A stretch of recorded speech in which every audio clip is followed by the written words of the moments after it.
जी, अस्सलाम class. Last time हम लोगों ने इनिशियली जो इंट्रोडक्शन का चैप्टर जो है वो स्टार्ट किया था और उसको पार्शियली हमने ऑलमोस्ट हाफ जो है कॉन्सेप्ट जो उसमें डिस्कस कर लिए थे। Today we are going to discuss the remaining portion. So आप में से अगर कोई स्टूडेंट हो, अगर जो रिकैप, मुझे शॉर्ट रिकैप जो है अगर प्रीवियसली लेक्चर की दे सके तो अपना माइक जो है वो ऑन कर लें। काइंडली जो स्टूडेंट बोलना चाहे, जस्ट आंसर करना चाहे, जस्ट वही स्टूडेंट जो है वो अपना माइक ऑन करे। और अगर कोई मुझे जो है स्लाइटली जो है वो जैसे एक जो है कि स्क्रीन कह लें कि हमें फ्लैशबैक जो है वो रिकैप चाहिए, तो वो जस्ट मुझे अगर दे सके 1 से 2 मिनट की, तो वो काइंडली बता दें, ताकि कुछ लोग अगर नहीं भी ज्वाइन कर पाए लास्ट वीक में, तो वो जो है थोड़ा सा रिवाइज हो जाएगा उनका कॉन्सेप्ट। और ये है कि उसके बाद हम लोग जो प्रॉपरली जो है लेक्चर को आज सेकंड पार्ट जो है इसका डिस्कस करना स्टार्ट कर देते हैं। हाँ जी, एनी वन ऑफ यू? जी, मैम पार्टिसिपेंट हमने बेटा अपना मार्केट नेम बताइएगा फर्स्टली, देन आप स्टार्ट कीजिएगा। मैम जैनुल आबिदीन है। जी। मैम लास्ट टाइम हमने मार्केटिंग पढ़ा था कि व्हाट इज मार्केटिंग होती क्या है, बेसिक्स बताए थे उसके। ओके। फिर उसमें हमने पढ़ा कि मार्केटिंग में मतलब आपने बच्चों से पूछा था, उन्होंने ज़्यादातर ये बताया था कि एडवर्टाइजमेंट और प्रमोशन होती है to enhance the sales of our product, के बिजनेस की अपने प्रोडक्ट की सेल्स को बढ़ाने के लिए हम मार्केटिंग के टर्म यूज़ करते हैं। अपने प्रोडक्ट को मार्केट में कमर्शलाइज करने के लिए हम मार्केटिंग यूज़ करते हैं। उसके अलावा हमने नीड्स, वांट्स और डिमांड्स में थोड़ा सा किया था कि ये होती क्या है बेसिकली। ठीक है, अगर एक या दो स्टेटमेंट में आपको एक्सप्लेन करना हो तो इसमें डिफरेंशिएट कर सकते हैं। Yes ma'am. मैम जी। नीड्स होती हैं जिनके बगैर हमारा नहीं, गुजारा नहीं है, जैसे रोटी कपड़ा मकान। ओके। मतलब जिनके बगैर हम जिंदा नहीं रह सकते। अब रोटी खाना लाजमी है, लेकिन ये नीड्स होगी। नीड्स से ऊपर आएंगे हम वांट्स में। वांट्स में होती है, नीड्स की मॉडिफाइड फॉर्म होती है कि हम रोटी कपड़ा मकान कहते तो हैं, लेकिन अगर हम बेहतर खाने को मांगे, कि मतलब खाना तो मिल रहा है ऑब्वियसली हमें 2 टाइम का, लेकिन हम किसी होटल में खाना खाएं, रेस्टोरेंट में खाना खाएं, या हम महंगे कपड़े पहने ब्रांडेड, और या हम अच्छी जगह पे रहें, तो ये वांट्स में हो जाती हैं, हमारी ख्वाहिशात हो जाती हैं। और फिर आ जाती है डिमांड। डिमांड होती है कि मैम कि अगर एक बंदा है, उसके पास बहुत ही ज़्यादा पैसे हैं, तो मार्केट उसके हिसाब से एडजस्ट होना चाहिए रहती है। वो अपने हिसाब से अपनी वांट्स और डिमांड्स चला सकता है, और कंपनी उसको देती है। जैसे कि 5 स्टार होटल्स में खाना खाना, या कोई कस्टमर है, वो कोई कोई न्यू कार आई है, उसमें वो स्पेसिफिकली अपनी डिमांड पे भी फीचर्स लगवा सकता है कि उसके पास इतने पैसे हैं, वो पे कर सकता है, तो वो करा सकता है। ओके, ठीक है। जैन बेटा शुक्रिया। आप ठीक है, माइक ऑफ कर दें। आपके अलावा कोई और स्टूडेंट? हाँ जी, ये फीमेल स्टूडेंट्स में से अगर कोई हो सके तो। मैं बताना चाहती हूँ। नाम बेटा सना कयूम। सना कीम जी। Yes ma'am. मैम मार्केटिंग दरअसल बेटा एक जो बहुत कॉन्सेप्ट बता दी हैं जैन ने, आप उनसे अलग बताएंगी। इसके अलावा हमने क्या डिस्कस किया था? मैम वांट्स नीड्स और वांट्स था, और हो यही गया। था। इसके बाद हाँ। मेन बातें तो यही थी, और उसके बाद ये था कि एक मार्केटिंग इंजीनियर मतलब एक्सपर्ट बंदा वांट्स को, लोगों की वांट्स को डिमांड्स और नीड्स में तब्दील करना है, कि उस प्रोडक्ट को या उस चीज को इतना ऐसे अट्रैक्टिव बना देना, या इस कदर के लोग उसको अपनी वांट्स ना समझे, अपनी नीड्स समझे। और जो एक बंदा है जिसके पास पैसा है, जो एक्सेस कर सकता है उस चीज को, मतलब उसके पास पैसा है, तो वो उस चीज को खरीदे और एंजॉय करे। और जो नहीं, मतलब तो उसको नीड एक बना देना, एक मार्केटर का एक नीड बना देना उस चीज को, उस प्रोडक्ट को। ठीक है एक बंदा सना, या फिर वो इसके लाजमी अलावा खरीद नीड्स, वांट्स एंड डिमांड्स, इसके अलावा कोई कॉन्सेप्ट जो आपके माइंड में आता हो, हमने डिस्कस किया लास्ट टाइम? नहीं मैम, इतना ही याद है मुझे। इतना ही याद है जी। मैम एनीवन ये एल्स? रिजवान अहमद इज़ेर। जी बेटा।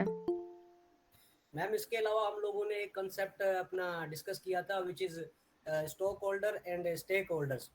ओके। तो स्टॉक होल्डर जो थे सब मैम, वो इस तरह से था कि जो लोग हमारे शेयर परचेज करते, शेयर जिनके पास होते हैं, या फिर जो कंपनी में एक बंदा है, वो स्टॉक होल्डर भी हो सकता है और स्टेक होल्डर भी हो सकता है। और जो स्टेक होल्डर का हमने कंसेप्ट किया था वो ये था कि person who works in a organization are partially connected with an organisation.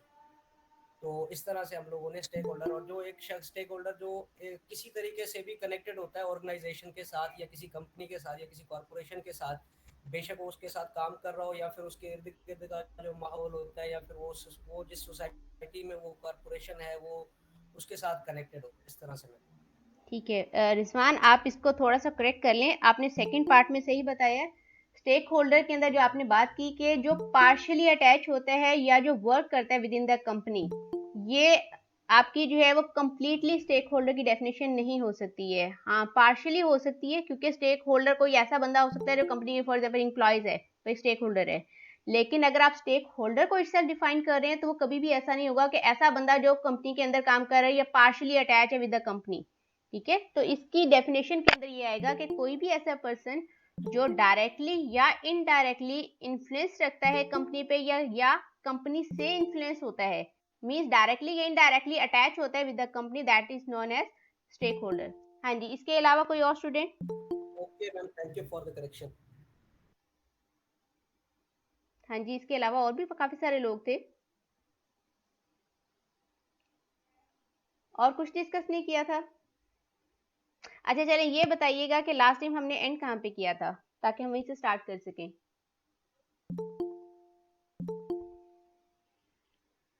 हाँ जी, GR, Anusha, I think so. GR present है आप?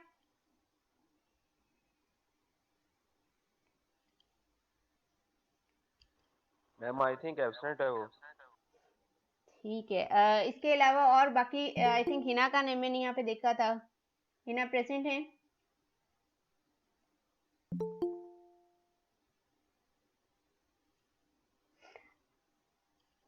अच्छा चले, अभी कोई स्टूडेंट मुझे जस्ट इतना बता दे कि लास्ट टाइम हमने किस स्लाइड तक कवर किया था, ताकि उससे नेक्स्ट में स्टार्ट कर सकूं।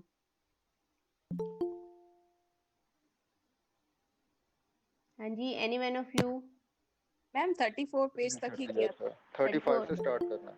34 ऐसे करना है।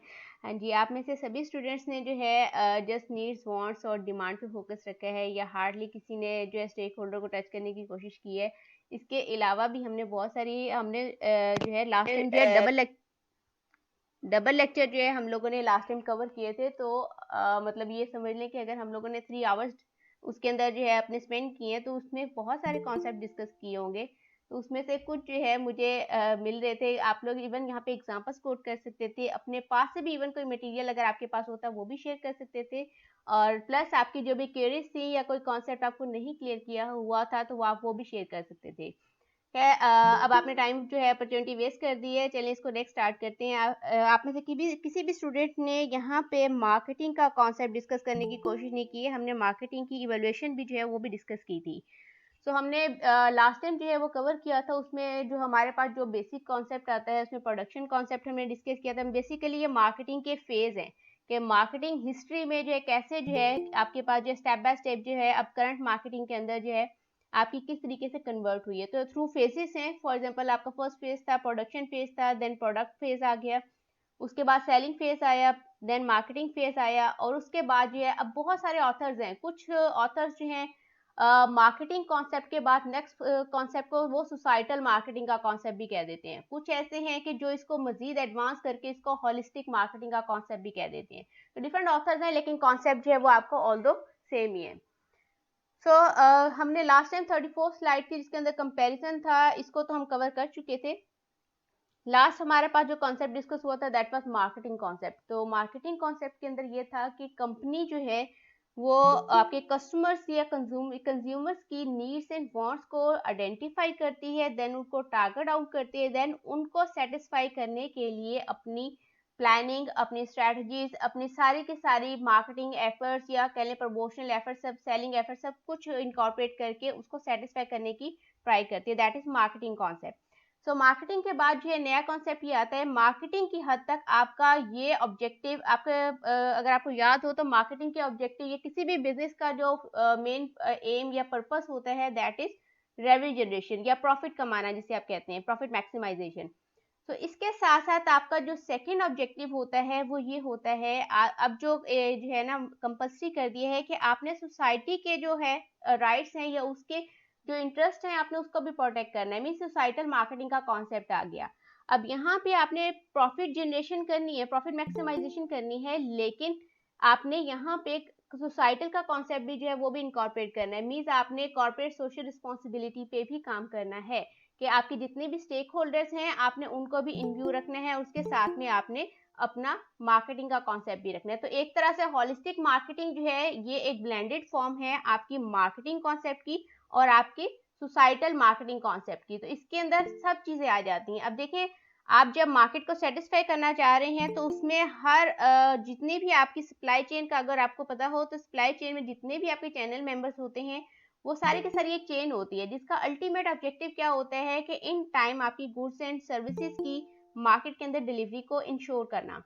अब वहां पे हर एलिमेंट, हर कंपोनेंट ऑफ द चेन जो है वो कंपल्सरी है। हर एक्टिविटी, चाहे वो प्रोडक्शन रिलेटेड है, चाहे वो फाइनेंसिंग रिलेटेड है, चाहे वो आपकी मार्केटिंग से है, मैनेजमेंट से, एडमिनिस्ट्रेशन से रिलेटेड है, या आपकी जो है वो लॉजिस्टिक्स से रिलेटेड है, हर एक्टिविटीज, हर प्रोसेसेस जो कि आपके अल्टीमेटली प्रोडक्ट या सर्विस को प्रोवाइड करने के लिए जो है उस प्रोसेस का पार्ट है, वो सारी की सारी चीजें इंपॉर्टेंट है। कोई एक सोल पार्ट को या यूनिट को या कंपोनेंट को आप निग्लेक्ट नहीं कर सकते। अगर आप किसी एक कह लें कि एलिमेंट में भी या एक डिपार्ट या एक यूनिट के अंदर या एक प्रोसेस के अंदर अगर आप नेग्लिजेंसी करते हैं तो अल्टीमेटली पूरी की पूरी चेन जो है वहां पे ब्रेक डाउन हो जाती है और आपका होल प्रोसेस जो है उससे अफेक्ट होता है और आपकी जो एक क्वालिटी का फैक्टर होता है in your product and services वो कंप्रोमाइज हो जाता है। सो होलिस्टिक मार्केटिंग जो है एक ब्रॉडर टर्म है जिसके अंदर अभी तक जितने भी आपने कॉन्सेप्ट पढ़े हैं, चाहे वो प्रोडक्शन कॉन्सेप्ट है, चाहे प्रोडक्ट है, चाहे आपकी सेलिंग है, मार्केटिंग है, सोसाइटल मार्केटिंग है, सबको कह लें कंबाइन करके एक जो आपके पास जो है टर्म बनी है वो होलिस्टिक मार्केटिंग कॉन्सेप्ट है। सो स्टार्ट करते हैं। Without question, the trends and forces that have defined the new marketing realities in the first years of the 21st century are leading business firms to embrace a new set of beliefs and practices।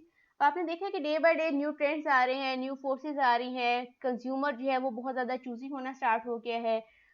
इसके अंदर जो है आपके पास latest trends, latest fashions हैं, latest choices हैं।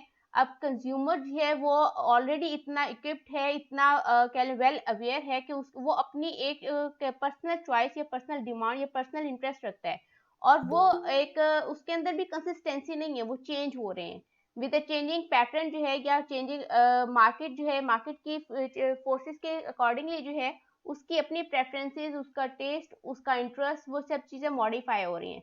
तो उस modification के साथ में आपके मार्केटर्स जो है उसके लिए भी चैलेंजेस क्रिएट हो रही है और अल्टीमेटली उसको मीट अप करने के लिए आपकी जितनी भी प्लानिंग है, आपकी स्ट्रैटेजीज है, मीन्स आपका पूरा का पूरा मार्केटिंग प्लान जो है वो सारा का सारा टाइम टू टाइम रिवाइज हो जाता है। अगर आप उसको रिवाइज नहीं करते हैं तो फिर आप इन लॉन्ग टर्म जो है अपने सर्वाइवल के लिए जो है वो आपको काफ़ी फाइट करना पड़ सकती है। तो 21st सेंचुरी के अंदर जहाँ पे बहुत टेक्नोलॉजी का ज़माना है, अब बाकी आपके पास जो है ग्लोबलाइजेशन जो है टाइम पीरियड के अंदर जो है, क्योंकि अब आपके पास कोई भी एक सर्टेन बाउंड्री नहीं है, लिमिटलेस आपके पास बाउंड्री लेस आपकी मार्केट है। मीन्स आप आउट ऑफ कंट्री भी जो है इजीली ट्रेड कर सकते हैं, ऑनलाइन ट्रेडिंग है, टेक्नोलॉजी का ज़माना है, इवन बहुत सारी ऐसी ट्रांजेक्शन है जो आप ऑनलाइन करते हैं। अब आपकी बहुत ज़्यादा ऐसी। जी बेटा। Sorry to interrupt you ma'am, वो बच्चे ना काफी वो दूसरा ग्रुप, दूसरा लिंक ज्वाइन करके बैठे रहे, तो वो कह रहे हैं उसकी वजह से हमें पता नहीं चला कि मैम ने दूसरा लिंक शेयर कर दिया है। वो कह रहे हैं कि आप अलाउ कर दें उनको, तो वो चलें इसमें बेटा, रेज हैंड का ऑप्शन नहीं है, वरना मैं आपको कब से कहना चाह रहा था ये बात। ठीक ठीक ठीक बेटा, मैं कर देती हूँ। Thank you ma'am.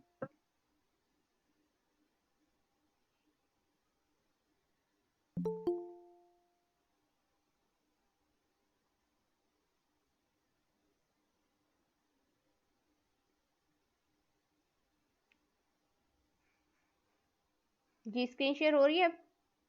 Ji Jain yes ma'am. हो रही, चलें गुड। अच्छा चलें, होलिस्टिक मार्केटिंग कॉन्सेप्ट जो है बेसिकली जो है हमारे पास ऐसा कॉन्सेप्ट है जिसके अंदर सारी की सारी चीज़ें हमने जो है मेक श्योर करनी है। सो डेफिनेशन पे मूव करते हैं। The holistic marketing concept is based on the development, अब अगेन आपने इस डेफिनेशन को छोड़ के आपने जस्ट कीवर्ड्स पे फोकस करना है, उसको अंडरस्टैंड करना है, देन आपका कॉन्सेप्ट डेफिनेशन का खुद ही क्लियर हो जाएगा. So यहाँ पे the holistic marketing is based on the development, design and implementation. किस चीज की इम्प्लीमेंटेशन, डिजाइन एंड डेवलपमेंट है of the marketing programmes, processes and activities. किस लिए, that recognizes the everything matters. जो मैंने पहले बात की कि आपके सारे के सारी चेन के अंदर हर यूनिट, हर कंपोनेंट जो है वो इक्वली इंपॉर्टेंट है. अगर कोई एक भी नेग्लेक्ट करेंगे तो अल्टीमेटली होल चेन जो है उससे डिस्टर्ब हो जाएगी. In marketing that a broad integrated perspective is often necessary.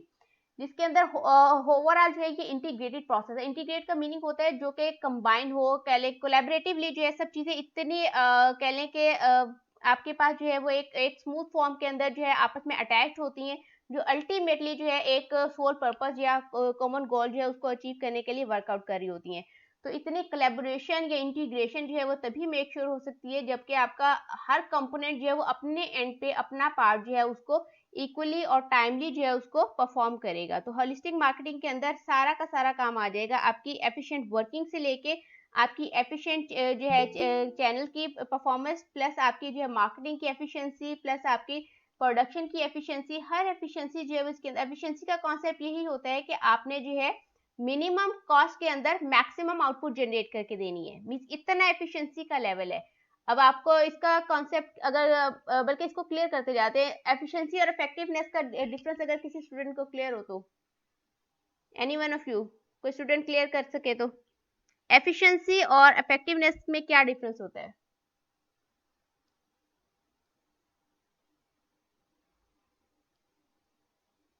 हाँ जी, स्टूडेंट्स पार्टिसिपेट करें वरना मुझे जिनके नाम याद हो गए तो इनके अलावा बाकी लोगों को लॉस हो जाएगा.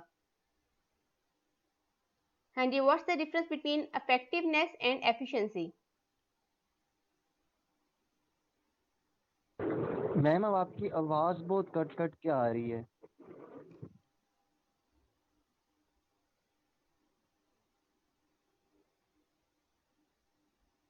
हाँ जी बेटा, मैं पूछ रही हूँ कि what's the difference between effectiveness and efficiency. क्या ये दोनों टर्म सेम है, और अगर डिफरेंट है तो किस तरीके से डिफरेंशिएट होती हैं आपस एक दूसरे से?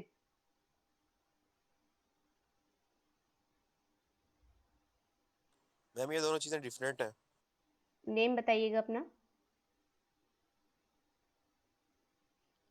मैम मोहम्मद सामा आफ्ताब. जी उसामा. हाँ जी, डिफरेंट हैं, कैसे कैसे डिफरेंशिएट करेंगे?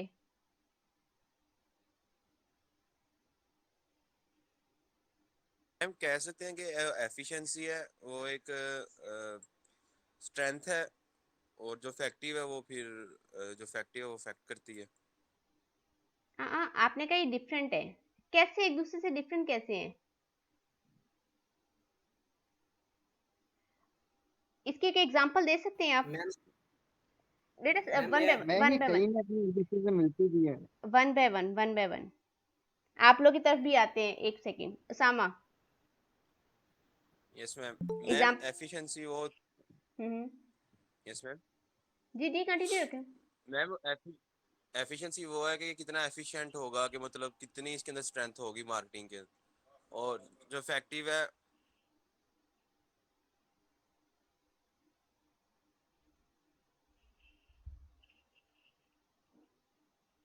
हाँ जी, आपकी आवाज नहीं आ रही उसामा. मैम वो लेफ्ट हो गया. अच्छा चले हैं जी, इसके अलावा कोई और बताना चाह रहा था? नेम पहले मैम बताइएगा उसके बाद वन बाय वन. रिजवान है. Yes Rizwan ji. Ma'am effectiveness होती है कि जो हम रिजल्ट चाह रहे हैं, जो वो उसको producing a result that is we wanted. Effectiveness ma'am ये हुई. और जो एफिशिएंसी है मैम, एफिशिएंट जो है वो ये है कि जो हमारे डिजायर रिजल्ट्स हैं वो हमारे पास हैं without wasting our material, time and energy. इस तरह से मैम कि हमारा कम से कम टाइम लगे, कम से कम हमारा पैसा लगे, वो हो गई अपना एफिशिएंसी. और जो हमारी इफेक्टिवनेस है कि जो हम रिजल्ट चाहते हैं वो हमारे पास हमें वो मिले. Okay good. हाँ जी, इसके अलावा जी Jain. Ma'am excuse me ma'am, मेरे ख्याल से ये डिफरेंट तो है. मैम ये आप गूगल पे सर्च करेंगे ना, पहली लाइन में ये लिखा हुआ आ रहा है जो भाई ने बोला. जी जैन. ये तो मैम ये मेरे तो गलत ख्याल बात से हो गई डिफरेंट तो मैम। हैं, लेकिन ये रिलेट भी करती हैं आपस में। एफिशिएंसी कह सकते हैं कि किसी सिस्टम, जैसे कि मैं एक कंप्यूटर की एग्जांपल लेता हूँ, अगर मैं उसमें रैम लगाता हूँ एक और, तो उसकी एफिशिएंसी बढ़ेगी, ठीक है। उसकी एफिशिएंसी से मैम इफेक्ट भी तो होंगे ना। आप कहना क्या चाह मतलब रहे हैं? मैं कहना चाह रहा हूँ कि ये दोनों चीजें एक दूसरे से रिलेट भी करती हैं अच्छा, डिफरेंट। ठीक है, रिलेट करती हैं। आप डायरेक्टली एग्जांपल दोबारा प्रोपोर्शनल है बताइएगा। मैम। मैम रियल लाइफ एक, फॉर एग्जांपल मेरे पास एक कंप्यूटर है, तो मैं अगर उसकी एफिशिएंसी जैन बात कर बढ़ाऊंगा, रहे हैं ना? मतलब यस मैम, जी। अच्छा, मैं उसकी एफिशिएंसी बढ़ाऊंगा, उसकी मतलब रैम वगैरह बढ़ाऊंगा, तो उससे उसके ऊपर एक इफेक्ट भी तो होगा ना, कि उसमें स्पीड ज्यादा होगी, इस तरह का ये बन सकता है मैम कुछ। उसकी एफिशिएंसी बढ़ेगी तो इफेक्टिव भी होगा वो ज्यादा। वन बाय वन बेटा, वन बाय वन। अच्छा ठीक है जैन, होगी आपको पॉइंट। ओके, इसके अलावा कोई और स्टूडेंट? अस्सलाम वालेकुम मैम। जी, नेम बताइएगा। मोहम्मद रफ़ीक मैम। जी। जी रफीक। जी मैम, इसके अंदर जो मेरे कंसेप्ट है कि मार्केटिंग के अंदर जैसे दो चीज़ें हैं कि एक एफिशिएंसी और इफेक्टिवनेस। एफिशिएंसी मीन के जो आपकी स्किल है, आप किसी चीज़ को मार्केट करने जा रहे हो, तो आपकी स्किल किस तरह से आप उस चीज़ को मार्केट कर रहे हो। और इफेक्टिवनेस जो वो चीज़ है उसके अंदर जो क्वालिटीज़ है उस चीज़ की, वो जो है इफेक्टिवनेस के अंदर आ जाती है कि लोग उस चीज़ को किस तरह से देख रहे हो कि उसकी क्वालिटी क्या है। चलें, गुड। हाँ जी, इसके अलावा कोई और स्टूडेंट? हाँ जी, जो जैन की बात में इंटरप्ट कर रहे थे, कौन थे वो?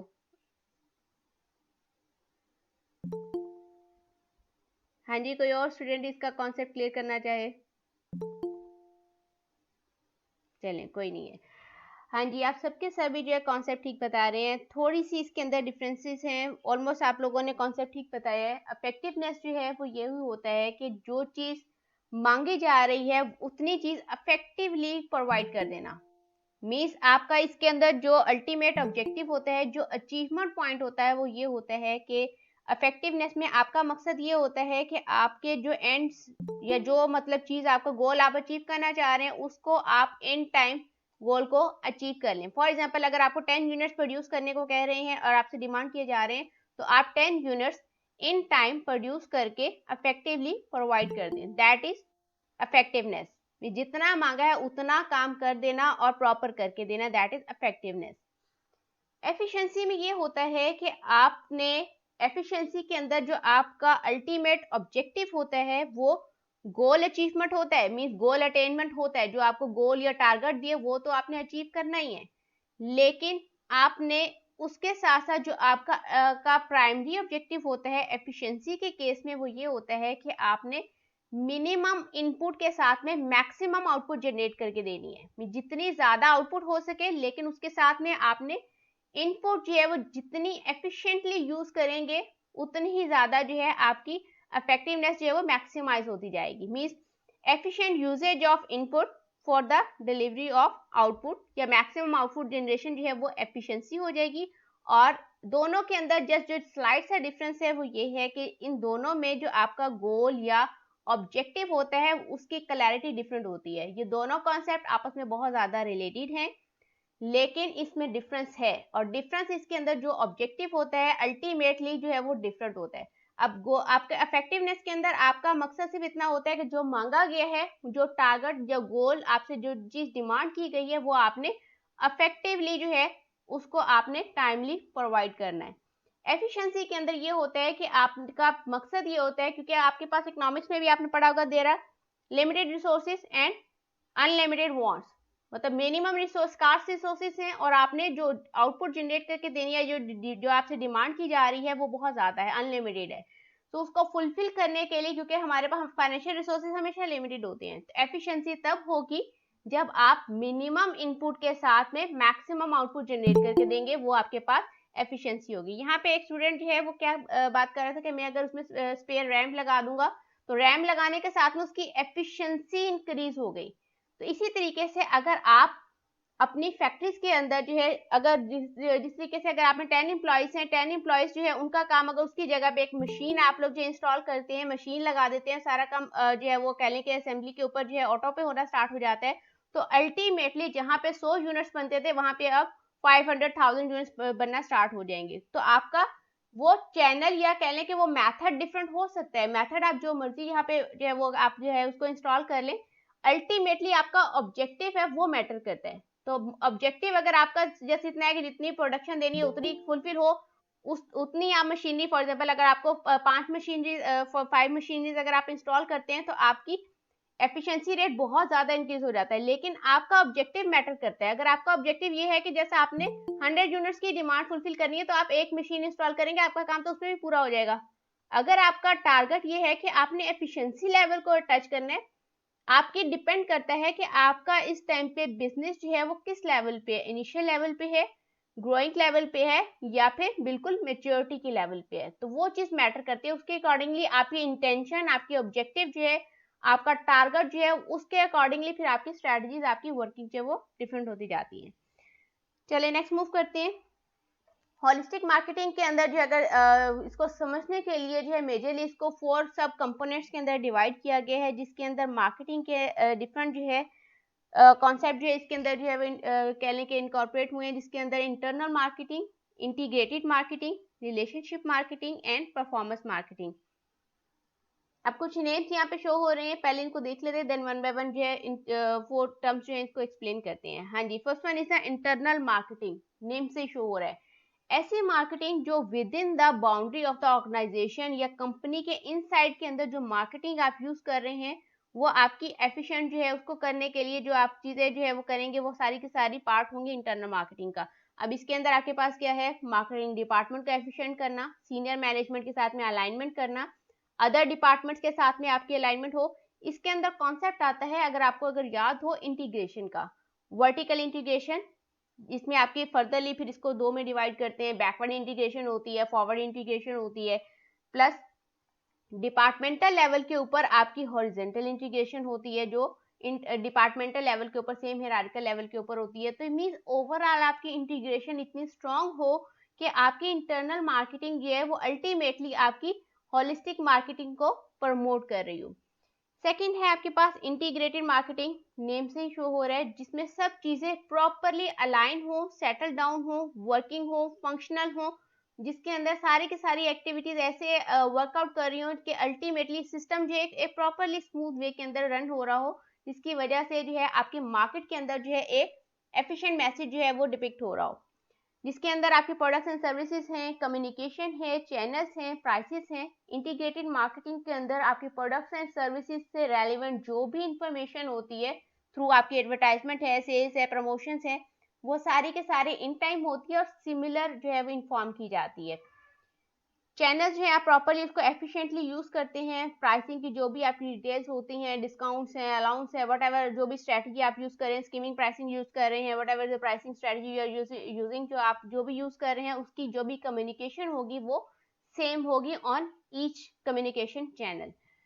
Okay, next one is the performance marketing. Performance marketing name यहाँ पे शो हो रहे हैं, जिसके अंदर आप फोकस करते हैं अपने सेल्स रेवेन्यू पे। सोल ऑब्जेक्टिव जो है बिजनेस का सबसे पहला तो यही है कि आपने प्रॉफिट कमाना है, क्योंकि प्रॉफिट के बगैर जो बिजनेस की मैम स्लाइड शो नहीं हो रही।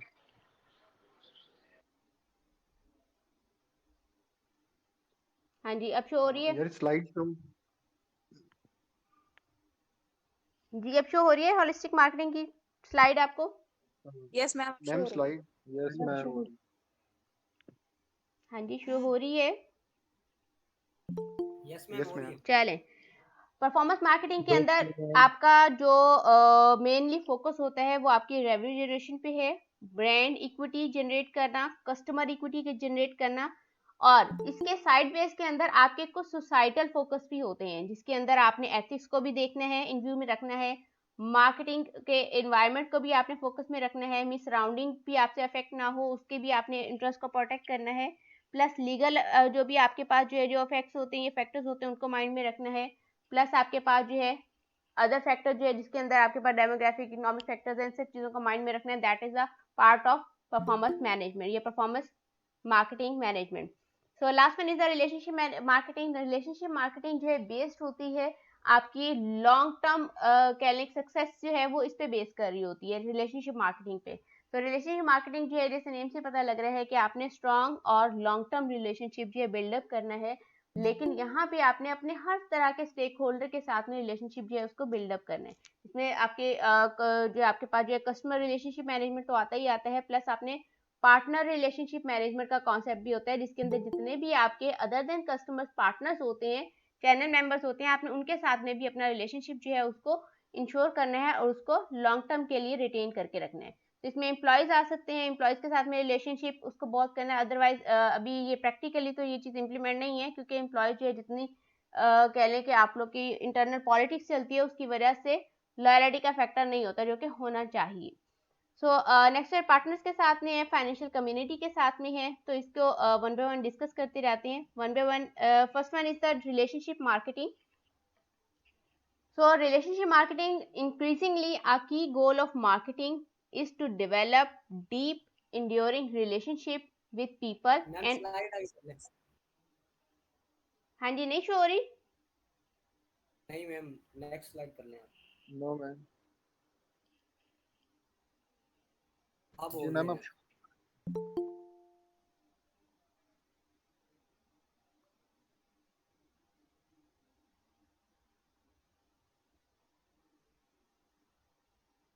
ये आप लोग की रिक्वेस्ट है, मैंने गूगल मीट स्टार्ट किया है, लेकिन इसमें काफ़ी इश्यूज लग रहे हैं मुझे। हाँ जी, relationship marketing. Increasingly, a key goal of marketing is to develop deep, enduring relationship with people and organizations that directly or indirectly affect the success of a firm's marketing activities. जो पहले मैंने बात की कि आपके जितने भी स्टेक होल्डर्स हैं उसके साथ में आपने डीप मेंटेन करना है या डेवलप करना है deep enduring relationship, mean long lasting relationship आपने उनके साथ बिल्डअप करना है, ताकि आपकी जो मार्केटिंग की एक्टिविटीज है या आपकी जो सक्सेस ऑफ द बिजनेस है वो इंश्योर हो सके. So relationship marketing aims to build mutually satisfying long term relationship with the key, यहाँ पे आप कॉन्स्टिट्यूएंट्स का नाम भी यूज कर सकते हैं, स्टेक होल्डर्स का नाम भी यूज कर सकते हैं, in order to earn and retain their business. So basically 4 जो पीछे डायग्राम में भी शो हो रहे थे, मेजरली जो 4 स्टेक होल्डर्स या कॉन्स्टिट्यूएंट्स हैं उसके अंदर आपके पास जो है कस्टमर्स हैं, एम्प्लॉयज हैं, मार्केटिंग पार्टनर्स के अंदर आपके चैनल मेंबर्स, सप्लायर्स, डिस्ट्रीब्यूटर्स, आपके रिटेलर्स, आपके डीलर, आपके ब्रोकर्स, ये सारे के सारे जो के चैनल कह लीजिए सप्लाई चेन के पार्टनर्स होते हैं, वो सारे के सारे आपके मार्केटिंग पार्टनर्स कहलाते हैं. And the members of the financial community के मेंबर्स के अंदर आपके शेयर होल्डर्स आते हैं, आपके इन्वेस्टर्स आते हैं, आपके एनालिस्ट आते हैं, तो ये सारे के सारे आपके फाइनेंशियल कम्युनिटी के मेंबर्स होते हैं. इनके साथ भी आपके रिलेशनशिप जो है वो इतने स्ट्रांग होने चाहिए कि वो आपके साथ में interchange in the long term. So marketer must create prosperity among all these constituents and balance the return to all these stakeholders. तो इनके साथ में क्योंकि कोई भी बंदा अगर आपके साथ में अटैच है तो अल्टीमेटली उसका कोई ना कोई ऑब्जेक्टिव होगा, उस ऑब्जेक्टिव को अचीव करने के लिए जो है वो आपके साथ में अलाइन होता है. तो अगर आप उसको जो भी उसको चाहिए, चाहे वो फाइनेंशियली रिटर्न चाह रहा हो या नॉन फाइनेंशियली चाह रहा हो, तो उसकी वजह से वो आपके साथ में अटैच होता है. तो अगर वो ही आप फुलफिल नहीं करेंगे या उसके अंदर डिलेज लेके आएंगे तो अल्टीमेटली वो क्या करेगा कि वो आपसे स्विच करना स्टार्ट कर देगा और आपके कंपेटिटर की तरफ मूव कर जाएगा. To develop strong relationship with them requires understanding their capabilities, और जो भी उनकी करंट डिमांड या डिजायर्स हैं उसको आपको इन टाइम जो है व्यू करना है और उसको आपको फुलफिल करते जाना है. तो रिलेशनशिप मार्केटिंग जो है, अगेन बता रही हूँ, होलिस्टिक मार्केटिंग जो है उसको 4 में पार्ट्स में, ये 4 कंपोनेंट्स में डिवाइड किया गया है, जिसमें आपकी रिलेशनशिप मार्केटिंग है, इंटीग्रेटेड मार्केटिंग है, इंटरनल मार्केटिंग है एंड परफॉर्मेंस मार्केटिंग है. तो one of the component of the holistic marketing जो है आपके पास रिलेशनशिप मार्केटिंग है, जो कवर हम लोग कर चुके हैं. सो next one is the integrated marketing. Name से पता लग रहा है कि जिसमें सब चीजें इंटीग्रेट होती हैं.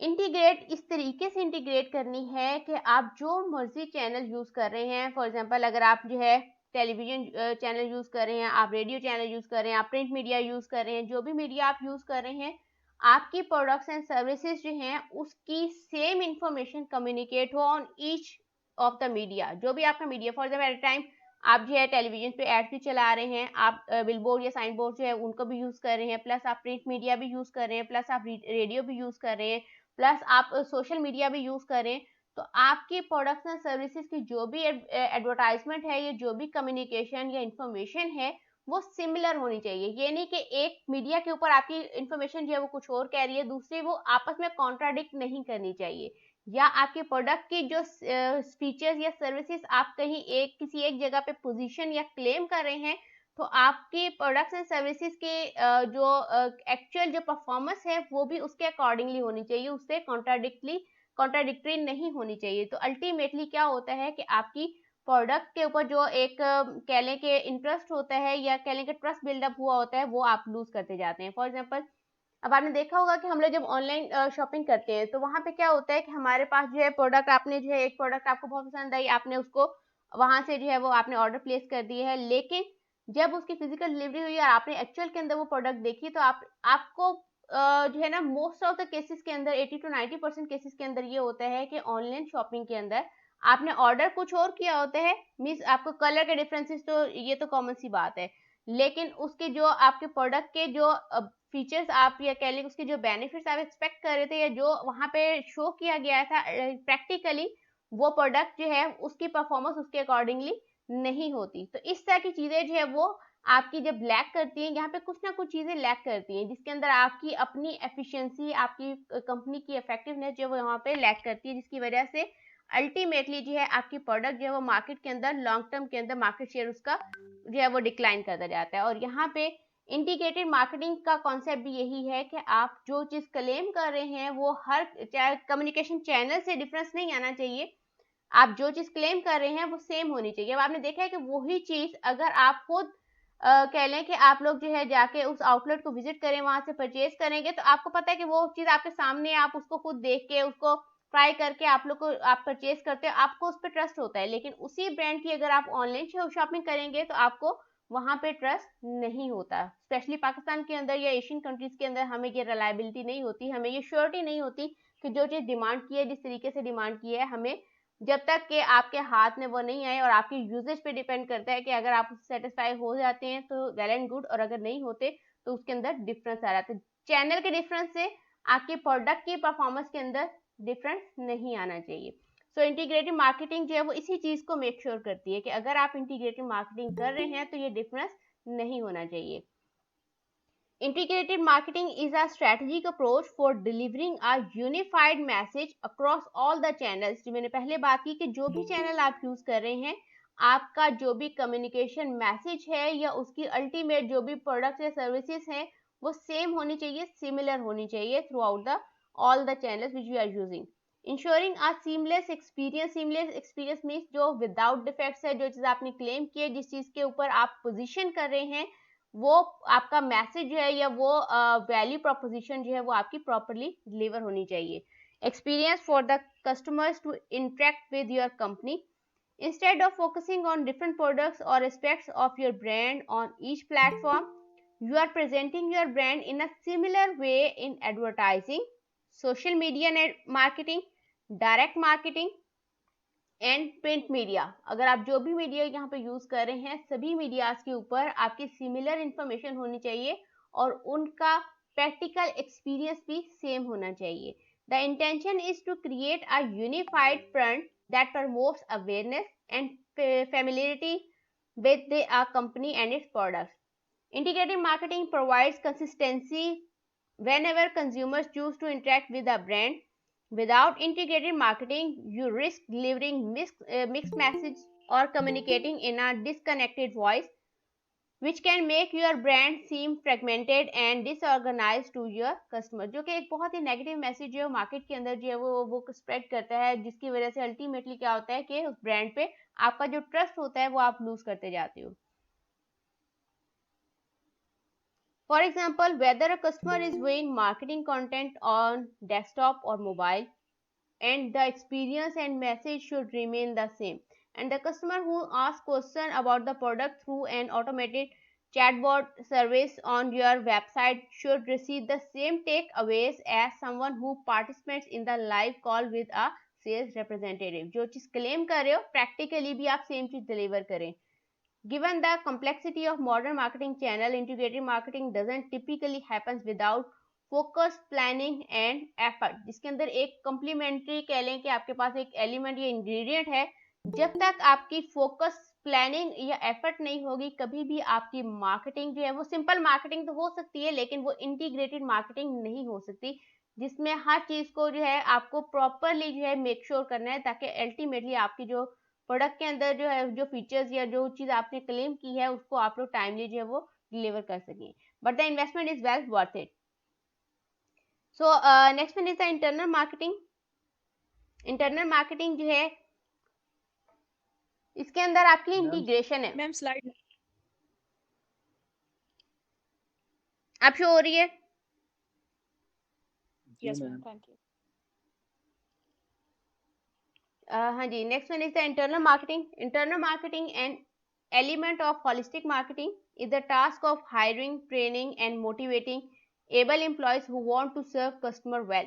अब इसके अंदर आपकी जो हायरिंग या मीन्स कह लें जिसे आप पर्सनल कहते हैं, आपका पर्सनल आपने इतना वाइजली चूज करना है और एफिशिएंट आपने हायरिंग करनी है, जो कि आपके अल्टीमेटली जो भी आपके प्रोडक्ट्स एंड सर्विसेज हैं उसको उसकी क्वालिटी को मेक श्योर कर सकें, उसको जो चीज़ राइट प्रोडक्ट को जो है प्रोड्यूस कर सकें, उसके लिए ज़रूरी है कि आप राइट पर्सनल या राइट एम्प्लॉयज जो है उनको भी हायर करें.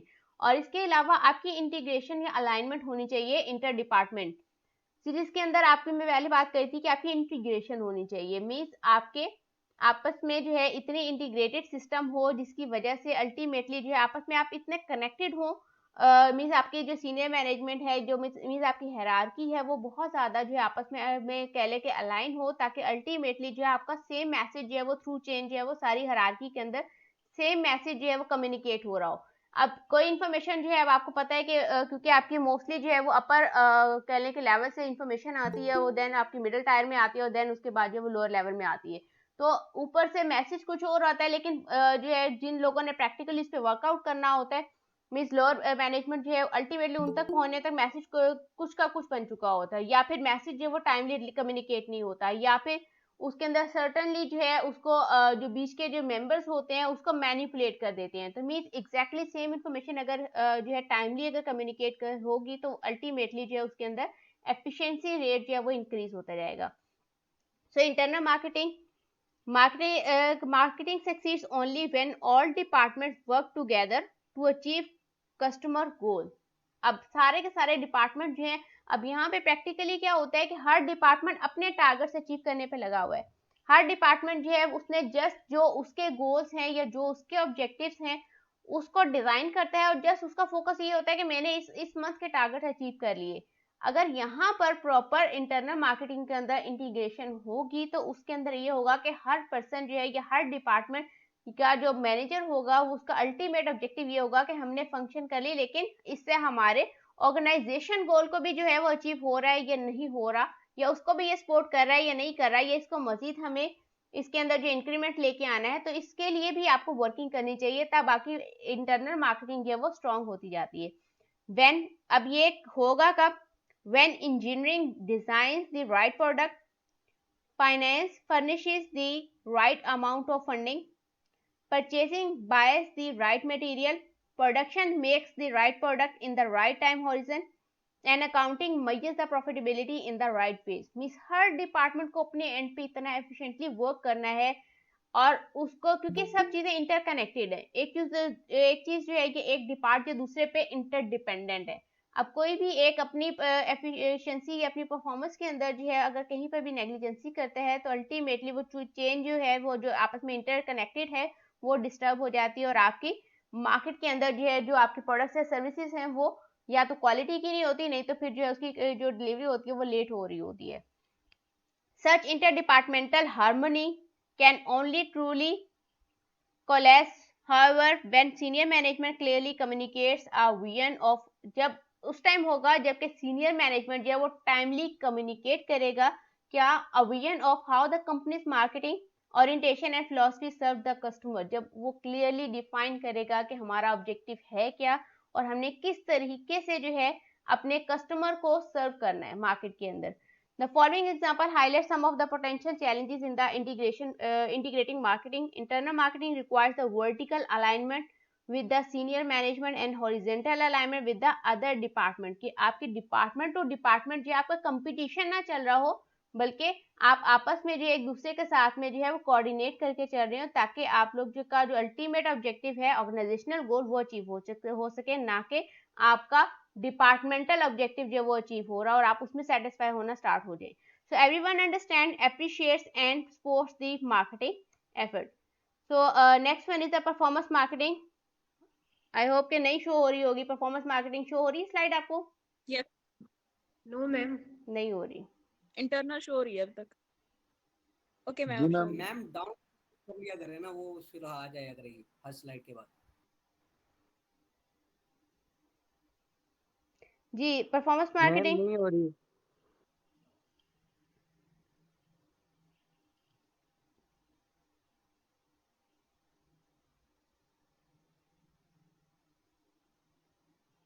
हाँ जी अब शो हो रही है. Yes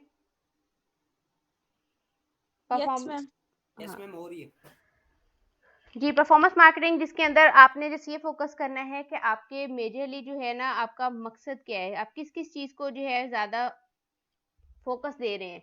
फॉर एग्जांपल आपके पास जो है आपने प्रॉफिट को जो है आपका फोकस प्रॉफिट पे है, आपका फोकस जो है वो आपके कस्टमर हैं, प्लस आपके स्टेक होल्डर्स को सेटिस्फाई करना है, या आपके लीगल एस्पेक्ट का फोकस कर रहे हैं, एथिकल को, सोसाइटल को, एनवायरमेंटल इफेक्ट को फोकस कर रहे हैं. तो मीन्स ये सारी की सारी चीजें जो हैं इसके ऊपर आपकी परफॉर्मेंस बेस कर रही होती है. आजकल परफॉर्मेंस जो है जस्ट मार्केट के अंदर सेटिस्फाई नीड्स एंड वांट्स को सेटिस्फाई करना नहीं है, बल्कि अदर देन दिस ये है कि आपने जो है ऐसी कंपनीज या ऐसी मल्टीनेशनल फर्म्स जो कि सोसाइटल मार्केटिंग को भी फोकस कर रही हैं या इन्वायरमेंटल फैक्टर्स को फोकस कर रही हैं, वो ज़्यादा जो है वो कह लें कि मार्केट के अंदर जो है वो ज़्यादा जो है प्रोमिनेंट हैं, और इन चीज़ों को भी एक परफॉर्मेंस की क्राइटेरिया के अंदर इन चीज़ों को जो है वो लिया जाता है. तो performance marketing requires understanding the financial में तो सारा का सारा प्रॉफिट मैक्सिमाइजेशन और प्रॉफिट गेनिंग जो है जो फैक्टर होता है वो फाइनेंशियल में आ गया. एंड नॉन फाइनेंशियल के अंदर आपके एथिकल एस्पेक्ट, आपके लीगल एस्पेक्ट आप फुलफिल करें या नहीं करें, सोसाइटल आपके कॉन्सेप्ट जो है उसको फुलफिल करें या नहीं करें, प्लस आपके इन्वायरमेंटल इफेक्ट जो है उसको फुलफिल करें या नहीं करें. तो ये सारे के सारे फैक्टर्स जो हैं वो नॉन फाइनेंशियल रिटर्न्स हो जाते हैं. तो अगर आपकी कंपनी जिस भी कंट्री में, जिस सिटी में, सोसाइटी में अगर वो एग्जिस्ट करती है, वहाँ पे रहते हुए जो सराउंडिंग के अंदर जो है बहुत सारे ज़्यादा ऑब्लिगेशंस होती हैं उसके ऊपर, अगर वो सारी की सारी ऑब्लिगेशंस जो हैं वो आप फुलफिल नहीं करें, इन रिटर्न आप जो है अपनी प्रोडक्ट्स एंड सर्विसेज के प्रोवाइड करने के बाद इन रिटर्न आप सोसाइटी को पे बैक नहीं कर रहे हैं, तो वो आप वहाँ पे जो आपकी परफॉर्मेंस जो है वो कहीं ना कहीं लैग कर जाती है. वो आप 100% जो है या अप्रॉक्सीमेटली 100% आप जो है परफॉर्मेंस नहीं दे पाते. Returns to business and society from marketing activities and programs. As noted previously, top marketers are increasingly going beyond sales revenue to examine the marketing scorecard and interpret what is happening to the market share. अब आपका focus किस चीज पे है कि market share क्या है, customer lose rate, customer satisfaction, product quality and other measures. Other measures में अब आप किस चीज को फोकस कर रहे हैं? They are also considering the legal aspect, ethical aspect, societal aspect and environmental aspect of the marketing activities and the programs. Okay, next slide number 42. The 4 P's components of the marketing mix. Marketing mix जो है इसको, क्योंकि हमारा major focus इस पे नहीं है तो हम लोग बहुत ज़्यादा इसको इनडेप्थ नहीं देखेंगे. आपके पास जो है मार्केटिंग मिक्स के अंदर 4 P's आते हैं जो आप लोगों ने बहुत डिटेल के अंदर अपने मार्केटिंग के कोर्स के अंदर एक्सप्लेन किए होंगे, जिसके अंदर जो है ये कॉन्सेप्ट जो है मैकार्थी जो है एक स्कॉलर है, उसने ये कॉन्सेप्ट दिया था. उसने क्लासिफाई किया था वेरियस मार्केटिंग एक्टिविटीज़ को इन 4 बेसिक कह लें कि कैटेगरीज में, जिसमें उसने कहा था कि मार्केटिंग मिक्स जो है वो बेस करती है प्रोडक्ट पे, प्राइस पे, प्लेसमेंट पे और प्रमोशन पे. कि इटसेल्फ जो प्रोडक्ट्स या सर्विसेज आप दे रहे हैं उसके ऊपर बेस कर रही है, उसकी प्लानिंग, उसकी डिज़ाइनिंग, उसकी इम्प्लीमेंटेशन, उसकी टाइमली डिलीवरी जो है वो सारा का सारा चीज़ें जो है वो सारी की सारा फोकस जो है वो प्रोडक्ट के कह लें कि ब्लॉक के अंदर आता है. सेकेंडली जो प्रोडक्ट आपने डिज़ाइन करनी है उसकी प्राइसिंग भी आपने करनी है. तो प्राइसिंग जो है किस तरीके से प्राइस करनी है, आपने जब आप प्राइस कर रहे होते हैं किसी भी प्रोडक्ट को, तो आप सबसे बेसिक फैक्टर उसके अंदर जो चीज़ आप देखते हैं, आप उसके अंदर कॉस्ट फैक्टर देखते हैं कि उसकी कॉस्ट आपको कितनी पड़ी. देन आप उसके अंदर उसकी जो जितनी भी आपके पास डायरेक्ट कॉस्ट आती है, इनडायरेक्ट कॉस्ट आती है, आपने कॉस्ट अकाउंटिंग अगर पढ़ी हो तो उसमें आपने पढ़ा होगा, तो हर चीज़ को इनकॉर्पोरेट करके आप उसके अंदर लगाते हैं। फिर आप देखते हैं कि आपने प्राइसिंग की स्ट्रैटेजी कौन सी यूज़ करनी है, प्लस आप उसके अंदर फिर ये चीज़ देखते हैं कि अगर आपकी प्राइसिंग है तो उसके अंदर आप किसी तरह का डिस्काउंट दे रहे हैं तो उसको किस बेस पे करनी है। कुछ आपकी ऐसी प्राइसिंग स्ट्रैटेजीज होती हैं, जैसे अब आप लोगों ने फॉर एग्जाम्पल आपने कोई डील होगी तो डील में आप देखते हैं कि आप डिस्काउंट्स दे देते हैं, समटाइम आप अलाउंसेस दे देते हैं। आप अगर आप क्रेडिट ये तो आपकी वो कैश पे ट्रांजेक्शन होगी, अगर आप क्रेडिट पे अगर डीलिंग कर रहे हैं तो उसके अंदर भी सर्टन आपके पास जो है वो टर्म्स एंड कंडीशंस होती हैं। तो मीन ये सारे के सारे डिसीजन जो प्राइसिंग से रिलेटेड हैं वो आपके पास जो है वो सेकंड पी प्राइस के अंदर आ जाते हैं। तो प्राइसिंग के बाद आपके प्रोडक्ट के बाद जो नेक्स्ट फोकस होता है आपके पास प्रोडक्ट डिजाइन होगी, उसकी प्राइस आपने जो है वो अपनी वो डिसाइड कर ली कि आप कौन सी प्राइस रखेंगे। Next one is a promotion. Promotion के अंदर आपने उसकी प्रॉपरली एडवर्टाइजिंग मैम करनी है। स्लाइड नेक्स्ट कर दे, हमें शो नहीं हो रहा। मैम अब शो आप हो लोग रहा को जूम में क्या प्रॉब्लम है, उसमें आवाज नहीं आती? है। नो मैम, जूम पे तो कोई इशू नहीं है, सब टीचर्स गूगल मीट पे लेक्चर्स देते हैं तो इस वजह से। मैम छोड़ उसमें दें, ना गो विद एक द फ्लो ऑप्शन वाला आप काम आपको मैम आप डाउन उसमें। एरो प्रेस कर लिया करें ना, आप फॉरवर्ड एरो प्रेस करके डाउन एरो प्रेस कर लिया करें, उससे आगे हो जाएगी स्लाइड। चलिए नेक्स्ट है, इसको भी करके देख लेते हैं। हाँ जी, ये भी शो हो रही है 4 पीस। Yes ma'am. चलें, अच्छा next is the promotion. Promotion के अंदर आपके पास जो है एडवर्टाइजिंग, सेलिंग, सेल्स प्रमोशन जो है, पर्सनल सेलिंग इसके अंदर आ जाती है, पब्लिक रिलेशन में जिस जिस चैनल को आप यूज करके अपनी प्रमोशनल और एडवर्टाइजिंग से जो भी एफर्ट्स जो आप कर रहे हैं, मार्केटिंग एफर्ट्स कर रहे हैं, वो आपके पास जो है प्रमोशन में आ जाएंगे। और लास्ट वन, आपने जो प्रोडक्ट है उसको सेल कहाँ पे करना चाह रहे हैं, कहाँ पे प्लेस कर रहे हैं, आपका आउटलेट कहाँ पे प्लेस होगा, वो सारी की सारी जो आपकी जो डिसीजंस होंगे या आपकी जो भी प्लानिंग होगी इससे रिगार्डिंग वो प्लेसमेंट में आ जाती है। तो इसके अंदर आपके चैनल्स आ जाते हैं, आपके जो है कवरेज एरिया आ जाता है, आपके असॉर्टमेंट्स आते हैं, आपकी लोकेशंस आती हैं, आपकी इन्वेंट्री है। इसी के अंदर जो है आपके जो आपके वेयर हाउसेस होते हैं वो भी इसी के अंदर आ जाते हैं, प्लस आपके जितनी भी ट्रांसपोर्टेशन है, लॉजिस्टिक्स से रिलेटेड डिसीजंस हैं, वो सारी की सारी प्लेसमेंट में आ जाती है। तो ओवरऑल इन 4 पीस को जो है वो कंबाइनली जो है वो मार्केटिंग मिक्स कहा जाता है। और मैकार्थी जो है उसने जो है इस कॉन्सेप्ट को दिया था कि 4 पीस जो है मार्केटिंग के अंदर होते हैं। Okay, next slide number 43, simple marketing system. इसको मेरा ख्याल एक्सप्लेन करने की जरूरत नहीं है कि सेलर होते हैं एक साइड पे बायर होते हैं, और इनके आपस में जो एक ट्रांजैक्शन जो है वो हो रही होती है, एक्सचेंज सिस्टम होता है, एक साइड से गुड्स एंड सर्विसेज मैम जा रही स्लाइड है। शो नहीं हो रही। Ma'am down arrow please. बेटा डाउन एरो प्रेस हो चुके हैं 3 दफा, अभी शो हो रही है? No ma'am. No ma'am. Yes जी मैम मैम अब हो अब रही। शो हो रही।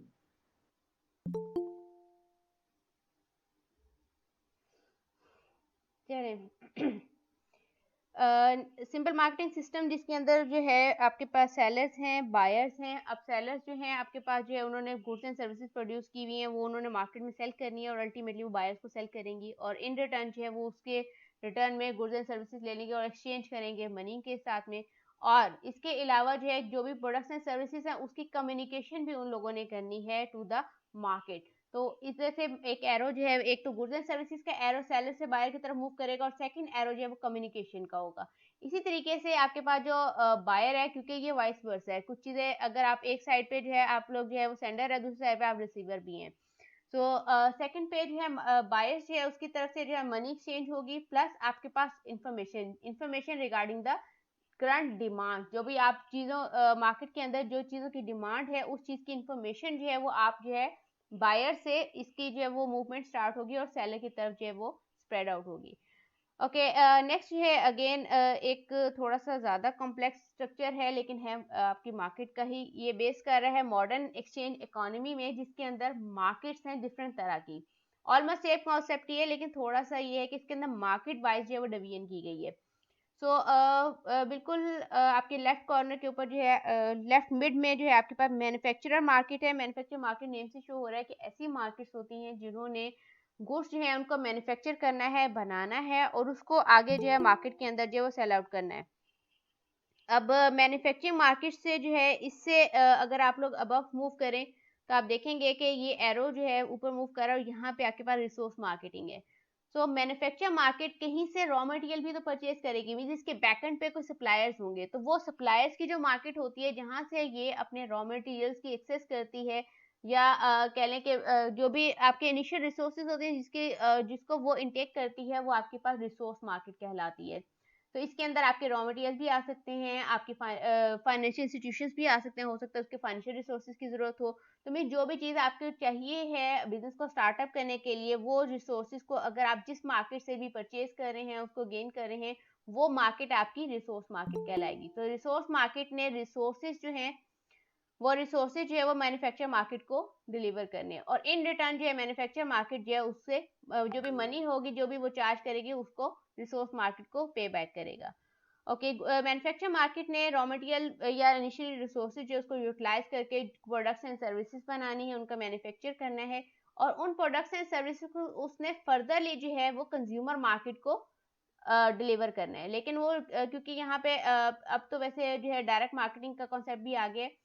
प्रीवियसली ये था कि बीच में जो है एक इंटरमीडिएट मार्केट आती है, या इंटरमीडिएट चैनल मेंबर्स आते थे, जो कि उसको जो है ना अल्टीमेटली जो है उसको ब्रेक डाउन करके और फाइनली कंज्यूमर या कस्टमर तक पहुंचाती थी। तो बीच की जो चैनल मेंबर्स की मार्केट्स होती है, जिसके अंदर आपके डिस्ट्रीब्यूटर्स आते हैं, आपके ब्रोकर्स आते हैं, आपके रिटेलर्स आते हैं, आपके होलसेलर्स आते हैं, ये सारे के सारे जिस मार्केट के अंदर है, मींस इनको एज अ होल जो है वो कहा जाता है इंटरमीडिएट मार्केट, या इसको इन लोगों को इंटरमीडिएट्स भी कहा जाता है।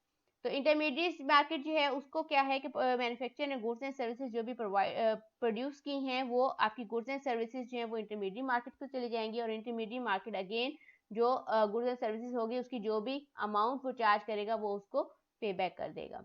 तो इंटरमीडिएट मार्केट से अगेन ये गुड्स एंड सर्विसेज जो है वो कंज्यूमर मार्केट को डिलीवर हो जाएंगी, और कंज्यूमर मार्केट से भी जो है इसको अगेन मनी जो है वो रिसीव हो जाएगी। तो ये तो साइकिल जो है ये आउटर साइकिल है, ये हम लोगों ने डिस्कस कर लिया। सेंट्रल हब में जो है आपके पास गवर्नमेंट मार्केट्स हैं, मेनली जो आपकी गवर्नमेंट है। तो गवर्नमेंट जो है आपकी मार्केट जो है वो एट अ टाइम जो है कहीं पे भी जो है वो बायर भी हो सकती है, उसको भी गुड्स एंड सर्विसेज की जरूरत पड़ सकती है। तो इन रिटर्न जो गवर्नमेंट जो है उसका एक सोल जो कह लें कि उसका सोर्स ऑफ इनकम होता है वो टैक्सेस होता है। तो उसने हर मार्केट से टैक्सेस तो लेने ही लेने हैं। अगर कहीं पे से वो गुड्स एंड सर्विसेज भी ले रहा है, तो इन रिटर्न वो जो है उससे जो है ना उसकी मनी या जो भी उसकी अमाउंट होगी वो जो है उसको एक्सचेंज कर रहा होगा। सो स्टार्ट करते हैं, इधर कॉर्नर से स्टार्ट कर लेते हैं कि मैन्युफैक्चर मार्केट जो है वो एक तो कंज्यूमर मार्केट को सर्व करता है, प्लस इसकी गुड्स एंड सर्विसेज जो है वो गवर्नमेंट मार्केट जो है उसको भी अगर जरूरत होगी तो वो गवर्नमेंट को भी जो है वो चीजें जो है वो अपनी जो है वो सेल कर सकता है। तो गुड्स जो है यहाँ पे सेल हो जाएंगी, और प्लस टैक्सेस, इसने कॉर्पोरेट टैक्सेस जो होते हैं वो तो मतलब आपकी इंडिविजुअल टैक्सेस भी होते हैं, प्लस आपके बिजनेसेस वगैरह जो कमर्शियल लेवल के ऊपर कॉर्पोरेट टैक्सेस भी लगते हैं। तो इन्होंने टैक्सेस भी पे करने हैं, प्लस गुड्स अगर उसको जरूरत है तो वो भी ये डिलीवर करता है। तो इन रिटर्न जो है गवर्नमेंट जो है जो भी इसकी सर्विसेज की जो भी मनी जो भी वो इसकी इक्विवेलेंट बनती है गुड्स एंड सर्विसेज की, उसकी जो जो चार्जेस होंगे वो पे बैक कर देगा मैन्युफैक्चर मार्केट को। सेकंड पे रिसोर्स मार्केट पे अगेन जो है यहाँ पे गुड्स जो है वो भी जो है वो उनको डिलीवर कर रहे होंगे, और सेकेंडली जो है वो क्या करेगा, टैक्सेस जो है वो भी जो है पे बैक करेगा। अगेन आपकी सर्विस मनी जो है वो यहाँ पे आप लोग जो है वो पे बैक कर देंगे। Okay, next is the intermediate market. Intermediate market जो है अगेन इससे भी जो है वो आप की गवर्नमेंट जो है वो गुड्स एंड सर्विसेज यहाँ से भी ले सकती है। अगर रॉ फॉर्म में लेना है तो रिसोर्स मार्केट से भी एक्सेस कर सकती है, और प्लस आपकी जो है इंटरमीडिएट मार्केट जो है वहां से भी गुड्स एंड सर्विसेज को एक्सेस कर सकती है, और इन रिटर्न जो है वो जो भी इसकी इक्विवेलेंट अमाउंट होगी वो पे बैक कर देगी। और टैक्सेस जो है उसने सारे सेक्टर से सारी मार्केट से टैक्सेस जो है उसने रिसीव करना है। और कंज्यूमर मार्केट जो है अगर यहाँ पे कंज्यूमर एज अ कह लें कि लेमैन पर्सन जो है हम लोग क्या करते हैं, गवर्नमेंट को टैक्सेस पे करते हैं, प्लस हम लोग गवर्नमेंट जो भी सर्विसेज प्रोवाइड करती है वो सर्विसेज जो है हम गवर्नमेंट जो है उससे हम लोग जो है वो बेनिफिशियल होते हैं। तो ये बेसिकली स्ट्रक्चर है इकोनॉमी का। उसके अंदर ओवरऑल जो है बताया गया है कि 5 तरह की मार्केट्स होती हैं जो आपस में एक दूसरे पे इंटरडिपेंडेंट होती हैं। ओके, नेक्स्ट वन जो है मार्केट्स जो है कि कस्टमर मार्केट्स जो है वो आपके पास 4 मार्केट्स हैं। How has marketing management change? Consumer markets, business market, global market, non profit या गवर्नमेंटल मार्केट जो है इसके अंदर आ जाती है। First one is the consumer markets. Consumer markets जो है नेम से शो हो रहा है कि ऐसी मार्केट्स जहाँ पे कंज्यूमर प्रोडक्ट्स की सेल एंड परचेज होती है, वो मार्केट कंज्यूमर मार्केट कहलाती है। जैसे अभी हम प्रीवियसली स्लाइड में भी कवर कर रहे थे कि कंज्यूमर मार्केट्स के अंदर जो है डीलिंग होती है of the consumer product. Consumer ने जो भी प्रोडक्ट परचेज करनी है, चाहे वो फूड आइटम है, चाहे वो कह लें कि आपकी टेक्नोलॉजिकल अप्लायंसेस है, उसको आप मतलब यूज कर रहे हैं, या आपकी क्लोथिंग से रिलेटेड है, या आपकी कह लें कि आपकी कोई और कह लें कि आपकी स्पेयर पार्ट्स की परचेजिंग है, या उसकी सेल परचेज हो रही है, तो मतलब व्हाटएवर द प्रोडक्ट जो कि कंज्यूमर प्रोड्यूस यूज करना चाह रहे हैं, उससे रिलेटेड जो भी मार्केट के अंदर जहाँ पे जो प्लेस है जहाँ पे उसकी सेल एंड कह लें परचेज हो रही है, वो मार्केट जो है वो आपकी कंज्यूमर मार्केट कहलाती है। इसको आप B2C भी कह सकते हैं। B2C मीन्स जिसके अंदर एक एंड पे बिजनेस होता है और सेकंड एंड के ऊपर जो है उसकी परचेजर होते हैं, जिसको आप कस्टमर या कंज्यूमर्स भी कहते हैं। So company selling the mass consumer products goods and services such as soft drink, cosmetic की प्रोडक्ट्स हो सकती हैं, एथलेटिक शूज हो सकते हैं, एयर ट्रैवल हो सकते हैं, इक्विपमेंट्स हो सकते हैं, to establish a strong brand image by developing a superior products or services, ensuring its availability and backing it with engaging communication and reliable performance.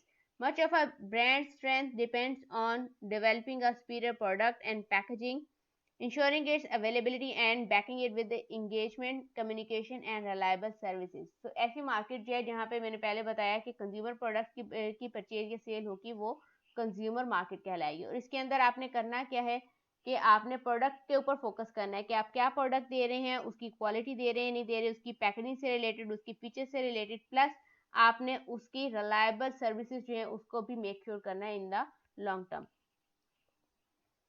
Second आपके पास जो है बिजनेस मार्केट्स हैं। बिजनेस मार्केट्स के अंदर जो आपका ऑब्जेक्टिव है वो यही है कि आपने देखना है कि आपकी जो बिजनेस की जो भी प्रोडक्ट्स आप कर रहे हैं उसके अंदर आप प्रॉपरली एडवर्टाइज कर रहे हैं नहीं कर रहे, आपकी सेल्स फोर्स एफिशिएंटली वर्क कर रही है नहीं कर रही, आप चीज़ों को प्राइस कैसे कर रहे हैं, कंपनी की रेपुटेशन इटसेल्फ जो बहुत ज़्यादा मैटर करती है। क्योंकि बिजनेस मार्केट्स के अंदर पहले वाली मार्केट B2C थी, यहाँ पे B2B है, मीन्स आपके बायर्स भी बिजनेस पार्टनर हैं, आपके बिजनेस एंटिटी है यहाँ पे, और आपके सेलर भी जो है वो भी बिजनेस एंटिटी है। तो मीन्स बिजनेस टू बिजनेस आपकी जो है जो डीलिंग हो रही है या परचेज या सेल हो रही है, वो आपके पास जो है बिजनेस मार्केट कहलाती है। तो ऐसी मार्केट जहाँ पर बिजनेस की प्रोडक्ट्स जो हैं उसकी सेल या परचेज हो रही है। फॉर एग्जांपल आपका बिजनेस जो है आपका जो है एक फर्म है वो के जो कि आपके रॉ फॉर्म के अंदर जो है वो आपके स्पेयर पार्ट्स बना रही है। सेकंड जहाँ पे उसकी असेंबलिंग हो रही है, सेकंड जो है आपके पास जो है वो बिजनेस जो है उसके अंदर उस स्पेयर पार्ट्स जो है उसकी असेंबलिंग हो रही है। तो यहाँ पे एक मार्केट से आप क्या करते हैं कि स्पेयर पार्ट्स जो है उनको परचेज करते हैं, पार्ट्स को आप जो है वो कह लें कि चाहे वो इंपोर्ट कर लें या लोकली डोमेस्टिकली उसको परचेज कर लें, और अल्टीमेटली उस चीज़ को असेंबल, फॉर एग्जाम्पल कार है, कार किसी एक जगह पे डिजाइन नहीं होती, जिसके पार्ट्स जो हैं वो कहीं और से आप इंपोर्ट करते हैं या डोमेस्टिकली परचेज करते हैं, और अल्टीमेटली उसको असेंबल करके आप लोग जो है कार को बनाते हैं, और उसके बाद जो है इसको डोमेस्टिक मार्केट में भी सेल करते हैं और इंटरनेशनल भी सेल करते हैं। इसी तरीके से बहुत सारी और प्रोडक्ट्स ऐसे हैं जो कि किसी एक जगह पे असेंबल नहीं होती, तो एक मार्केट जो है वो अपने एंड पे अपना पार्ट जो प्ले करती है और उसको सेकेंडली मार्केट के अंदर, फॉर एग्जाम्पल अगर एक कार की ही बात करें तो इसके टायर जो है वो किसी और कंपनी के टायर जो है वो किसी और कंपनी में बन रहे हैं। इसी तरीके से अदर इसके जो जितने भी इंटीरियर जो भी इसकी बॉडी है वो किसी और जगह पे बन रही है। इसकी जो कह लें कि विंडो में जो आप इसके अंदर जो वो ग्लास यूज हो रहा है, मिरर यूज हो रहा है, वो किसी और कंपनी के अंदर बन रहा है, तो असेंबल किसी एक प्लेस पे हो रहा है। तो मीन्स डिफरेंट बिजनेस की मार्केट्स हैं, तो इसके अंदर डिफरेंट बिजनेसेस इन्वॉल्व हैं, जो इनकी जो बाइंग या सेलिंग होती है वो जिस मार्केट के अंदर टेक प्लेस होती है वो मार्केट जो है आपकी बिजनेस मार्केट होती है। सर या कह लें कि यहाँ पे एक और तरह से भी इसको समझ सकते हैं कि यहाँ पे जो आपकी परचेसिंग होती है वो कंजम्पशन पॉइंट ऑफ व्यू से नहीं होती, बल्कि उसके रीसेल पॉइंट ऑफ व्यू से होती है, या उसको एज अ रॉ मटेरियल आपकी जो परचेसिंग होती है वो आप खुद कंज्यूम नहीं कर रहे, आप उस चीजों को अल्टीमेटली कोई प्रोडक्ट के रॉ फॉर्म के अंदर प्रोडक्ट के अंदर आप यूज कर रहे हैं, और अल्टीमेटली एक फाइनल प्रोडक्ट को शेप अप करने के लिए आप चीजों को खरीद रहे होते हैं। तो यहाँ पे बिजनेस मार्केट के अंदर आप इस तरीके से जो है वो गुड्स को परचेज करते हैं जी। Company selling business goods and services often face well trained and well informed professional buyers who are skilled at evaluating competitive offerings. Business buyers buy products, buy goods in order to make or resell या resell a product और to other at a profit. या फिर कुछ businesses ऐसे भी होते हैं जो क्या करते हैं कि एक मार्केट से परचेजिंग करते हैं। अब आप में से भी बहुत सारे लोग ऐसे होंगे जो कि क्लोथिंग का बिजनेस करते हैं। मीन्स अगर कह लें कि फैसलाबाद से या कराची से जो है वो सस्ता कपड़ा जो है वहां से परचेज कर लिया, बल्क में ले लिया, और उसके बाद जो है क्या करेंगे कि वो आके जो है अपनी सिटीज के अंदर या दूसरी सिटीज के अंदर जो है उसको रीसेल कर देते हैं। तो ये भी जो है एक तरह से B2B बिजनेस है। ये बिजनेस ये मार्केट जो है जहाँ पे ये इस तरह की एक्टिविटीज हो रही हैं, ये बेसिकली क्या है कि आपकी बिजनेस की ट्रांजेक्शन हैं, जहाँ पे आपने एक मार्केट से चीज परचेज की, उसको दूसरी मार्केट में जाके सेल कर दिया। मीन्स यहाँ पे आपकी इंटेंशन कंजम्पशन की नहीं थी, बल्कि आपकी रीसेल की इंटेंशन थी। इसी तरीके से बहुत सारे ऐसे बिजनेसेस होते हैं जिसको आप जो है परचेज करते हैं, उसको कुछ ना कुछ शेप अप करते हैं, सेमी फिनिश गुड्स बनाते हैं, उसके बाद उसको अल्टीमेटली किसी और जो है बायर को जो है वो आप सेल कर देते हैं, और वो उसको फिनिश फॉर्म में प्रोडक्ट को कन्वर्ट करके उसको फाइनल मार्केट के अंदर डिलीवर करता है। Okay, business marketers must demonstrate how their products will help these buyers achieve higher per revenue or lower cost. For example, advertising can play a role, but the sales force pricing and the company's reputation for reliability and quality may play a stronger one. Next one is the global market. Global market name से पता लग रहा है जिसके अंदर national boundary नहीं है, आपके पास जो है लिमिटलेस है, ग्लोबली आपकी ट्रांजेक्शन हो रही होती हैं। मीन्स अगर एक बायर जो है वो पाकिस्तान के अंदर है, तो अगर आपका सेलर जो है वो जापान में हो सकता है, वो चाइना में हो सकता है, वो यूएसए में हो सकता है। तो मीन्स इंटरनेशनली आपकी जो डीलिंग होगी उस मार्केट को जो है जहाँ पे आपकी लिमिट नहीं है कंट्री की बाउंड्री की, तो वहाँ पे जो है वो आपकी वो ऑनलाइन भी हो सकता है, वो फिजिकली भी हो सकती हैं ट्रांजेक्शन से, वो आपके पास जो वो ग्लोबल मार्केट कहलाती है। तो marketers must decide first which country to enter, कि आपने किस कंट्री के अंदर एंटर करना है। How to enter each country, for example आप एक्सपोर्ट के थ्रू करना चाह रहे हैं, आप लाइसेंसर के थ्रू करना चाह रहे हैं, आप जॉइंट वेंचर मतलब बिजनेस के अंदर आना चाह रहे हैं, जिसमें आप मर्जर एंड एक्विजिशन की बात करते हैं, कॉन्ट्रैक्ट मैन्युफैक्चरर हैं या सोलो मैन्युफैक्चरर हैं, मीन्स आप जॉइंट वेंचर में नहीं जा रहे, आप सोली जो है कहीं पे एज अ मैन्युफैक्चर जो है अपने जो सब्सिडरी खोलना चाह रहे हैं, या आप उसे फुली जो है वो ऑन कर रहे हैं। How to price their products in the different country. तो इंटरनेशनली बिजनेस करने के लिए अब यहाँ पे भी बहुत सारी एमएनसीज काम कर रही हैं, तो एमएनसीज का यहाँ पे काम करने के लिए बहुत ज़्यादा आपके पास जो है कह लें कि रिस्ट्रिक्शंस होती हैं, कंस्ट्रेंट्स होती हैं, जिनको फेस करके वो यहाँ पे एग्जिस्ट कर रही होती हैं। क्योंकि फर्स्टली जो है कल्चर बैरियर आ जाता है, प्लस आपके पास जो है कह लें कि यहाँ पे पॉलिटिकल इन्फ्लुएंस बहुत ज़्यादा होता है, प्लस हर कंट्री के अंदर जिस भी कंट्री में आप वहाँ पे लैंग्वेज बैरियर हो जाएगा, प्लस इंटरनेशनली कंपटीशन ऐसा हो जाता है कि आपका वहाँ पे सर्वाइवल, क्योंकि बाहर से कोई बंदा जाएगा या तो वो बहुत ज़्यादा स्ट्रांग हो फाइनेंशियली भी और स्किलफुली भी वो बहुत ज़्यादा एफिशिएंट हो, तब तो वहाँ पे वो एग्जिस्ट कर सकता है। अगर उसको बैकअप है, गवर्नमेंट की सपोर्ट है, वो एग्जिस्ट कर सकता है। अदरवाइज उसका सर्वाइवल जो है कह लें कि किसी और कॉन्टेक्स्ट में, किसी और कल्चर में या ओवरऑल किसी और कंट्री के अंदर एग्जिस्ट करना, सर्वाइवल जो है वो काफ़ी ज़्यादा डिफिकल्ट हो जाता है। तो मेजरली कुछ बैरियर्स होते हैं वो इसके अंदर जो है वो आपके पास जो है वो आपको इनकॉर्पोरेट हो सकते हैं। Okay, next one is non profit या या गवर्नमेंटल या गवर्नमेंट मार्केट्स होती हैं जिसके अंदर आपके पास जिनका पर्पस जो है ना वो रेवेन्यू जनरेशन नहीं होता है। ऐसी बिजनेसेस जिससे हमने पहले बात की कि ऐसी कंपनीज हैं जो प्रोडक्ट्स एंड सर्विसेज बना रही हैं, जिनका अल्टीमेट ऑब्जेक्टिव ये क्या होता है, ये पर्पस क्या होता है या उनका गोल क्या होता है, profit maximization. So non profit organization NGO वगैरह होती हैं। तो इस तरह की फर्म्स जो होती हैं जो कि सोशल वेलफेयर के लिए काम कर रही होती हैं या सोसाइटी के लिए बनी होती हैं, तो इनका मकसद जो है प्रॉफिट जनरेशन नहीं होता, इसीलिए इनको नॉन प्रॉफिट ऑर्गेनाइजेशंस भी कहा जाता है या इनको गवर्नमेंट मार्केट्स भी कहा जाता है।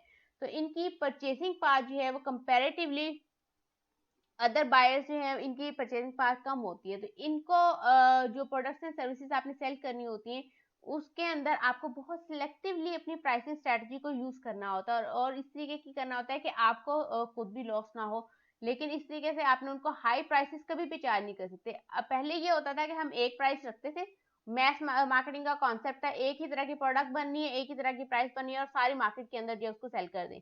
अब ये होता है कि यहाँ पे पोजिशनिंग का, टारगेट मार्केटिंग का, सेगमेंटेशन का कॉन्सेप्ट आया और यहाँ पे डिफरेंट मार्केट्स जो हैं उनके लिए जो है डिफरेंट तरह की प्राइसिंग स्ट्रेटजी यूज की है जो अल्टीमेटली जो है उसको सेटिस्फाई कर देती है।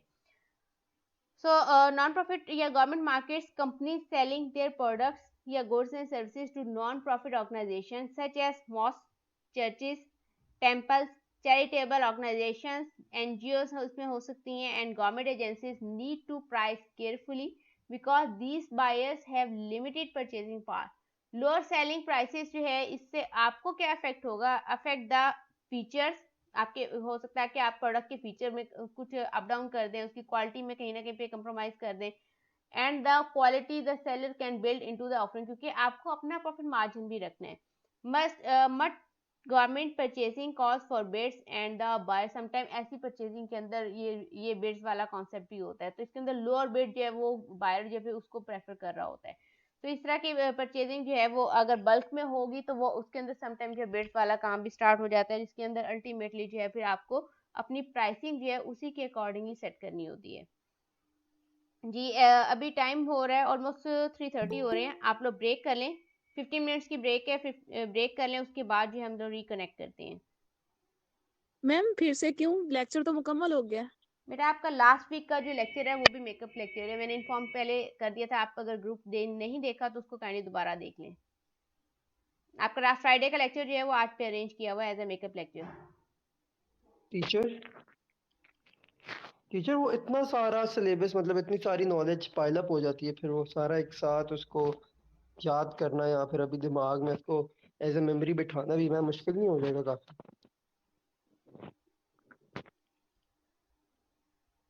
अभी तो आपने याद किया ही कुछ नहीं है, आप जब याद करेंगे तो फिर इस पे आइएगा, हो जाएगा याद आपको. छोड़ें इस चीज को, छोड़ दें अभी. मैम याद करना तो है ना. चले ना याद कीजिएगा, रहने दें. आप मार्क्स दे मैम देंगे, बात का वादा करें. चले मार्क्स दे देंगी. हाँ जी मैम जी आप बस करें, आप तो मैम.